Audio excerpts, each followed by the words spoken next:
আসসালামু আলাইকুম। এটা হচ্ছে আমার শসার জমি। শসাটা রোপণ করছি এখান থেকে ৫ দিন আগে।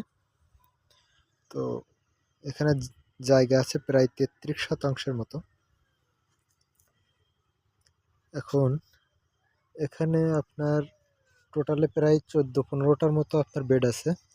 আপনার ৪ ফুটের মালচিং দিয়ে দুই সাইড দিয়ে রোপণ করছি। আপনার ১৮ ইঞ্চি পরপর। তো বীজগুলো আলহামদুলিল্লাহ অধিকাংশই আপনার অঙ্কুর হয়ে গেছে।